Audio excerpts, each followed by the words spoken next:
Dans le film Alien 4, il y a une scène particulièrement horrifiante où l'on voit la créature accoucher d'un monstre encore plus répugnant qu'elle. Alors que la parturiente, à moitié épuisée, s'approche tout émue de son rejeton, ce dernier la saisit et la dévore impitoyablement. Schumpeter ne serait peut-être pas très content que j'illustre de cette manière l'une des thèses importantes de son livre Capitalisme, socialisme et démocratie. Pourquoi les intellectuels sont-ils, dans leur écrasante majorité, antilibéraux? Plusieurs auteurs ont écrit sur le sujet, notamment le sociologue français Raymond Boudon qui donne une explication socio-cognitive de ce phénomène.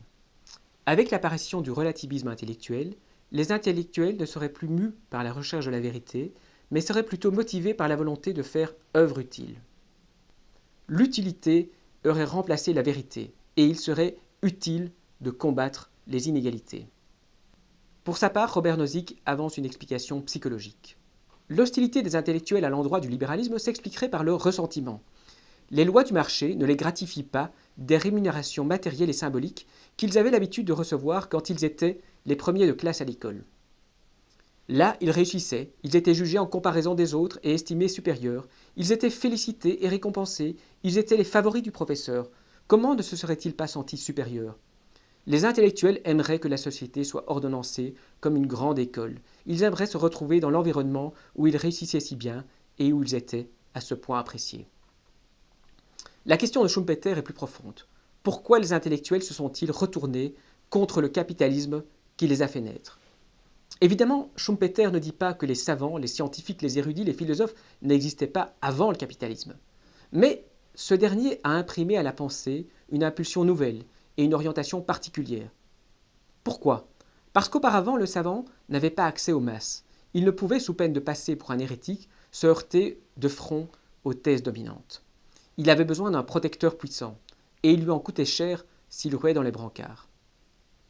Mais si le monastère a été la nurserie des intellectuels du monde médiéval, c'est le capitalisme qui les a lâchés en liberté et qui leur a donné la presse typographique.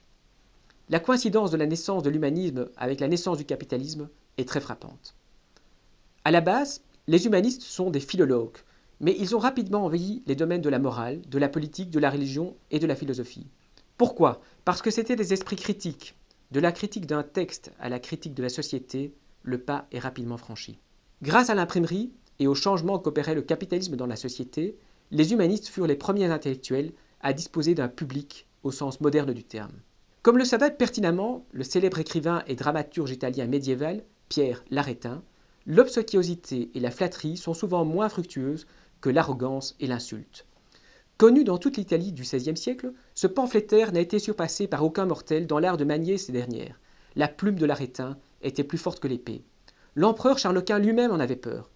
Comme Charles Quint trompait souvent sa femme durant ses campagnes, il payait l'Arétin pour qu'il n'écrive pas des satires sur ses aventures galantes. Au fil du temps, ils étaient devenus amis. Charles Quint détournait parfois sa route pour honorer l'écrivain. Pendant les 150 ans qui suivent, aucune figure intellectuelle équivalente à l'Arétin n'a pu être observée. Cette période coïncide en Europe avec le recul qui affecta l'évolution capitaliste avant de reprendre sa course.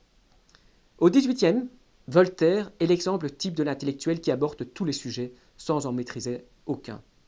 L'intellectuel se dote d'un nouveau protecteur, le public bourgeois. Suit alors la période des publicistes de la Révolution française, Marat, Demoulin, etc. Mais la terreur et l'empire contrôlent sévèrement les intellectuels par la suite. Au XIXe, pratiquement tous les gouvernements européens tentent vainement de mettre au pas les intellectuels. La tâche est impossible. Pourquoi? Parce que dans une société capitaliste, toute attaque dirigée contre les intellectuels se heurte nécessairement aux forteresses privées des milieux d'affaires bourgeois, dont certaines donnent refuge aux écrivains traqués. Même si la bourgeoisie peut désapprouver ces enfants terribles, elle fera toujours bloc derrière eux.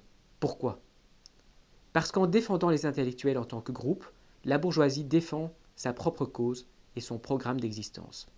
L'accroissement des ressources de la société capitaliste est tout bénéfice pour l'intellectuel. Citons l'apparition des loisirs, la réduction du prix des livres et des journaux, la naissance des sociétés de presse à grand tirage, la radio, etc. Par ailleurs, l'abolition de toute contrainte favorise la liberté d'expression. Une autre cause majeure de développement de la catégorie des intellectuels, c'est l'accroissement considérable de l'appareil enseignant, nécessité par le développement économique d'une société capitaliste. En raison de cette surproduction de diplômés, les conditions d'emploi sont peu satisfaisantes pour ces diplômés. Ils sont contraints d'accepter des travaux inférieurs ou des salaires moins élevés que ceux des ouvriers mieux rémunérés. Parfois même, ils n'arrivent même plus à trouver un emploi. Tout ceci engendre naturellement une insatisfaction chez ces diplômés au chômage, mal employés ou inemployables. L'insatisfaction engendre le ressentiment. Ce dernier s'exprime sous la forme d'une critique sociale. Ce groupe développe un intérêt collectif et une hostilité envers le régime capitaliste. Cette hostilité s'explique bien davantage par la situation socio-professionnelle des intellectuels que par une indignation vertueuse provoquée par le spectacle d'inégalité. D'ailleurs, ce qui confirme cette analyse, c'est le fait que, loin de diminuer, cette hostilité s'accentue chaque fois que l'évolution capitaliste se traduit par une nouvelle réussite. L'évolution capitaliste engendre l'émergence du syndicalisme. Le syndicalisme n'a jamais demandé à être guidé par des intellectuels, mais ces derniers ont envahi la politique syndicale. Ils lui fournissent des théories ou des slogans, comme celui de la guerre des classes. Ces intellectuels ont rapidement radicalisé ce mouvement et lui ont imprimé une orientation révolutionnaire. Bref, il s'est comporté envers les masses comme ses prédécesseurs s'étaient comportés envers leurs supérieurs ecclésiastiques, puis envers les princes et autres protecteurs individuels. En résumé, selon Schumpeter, si l'intellectuel est devenu hostile au capitalisme, c'est simplement parce qu'il a changé de maître.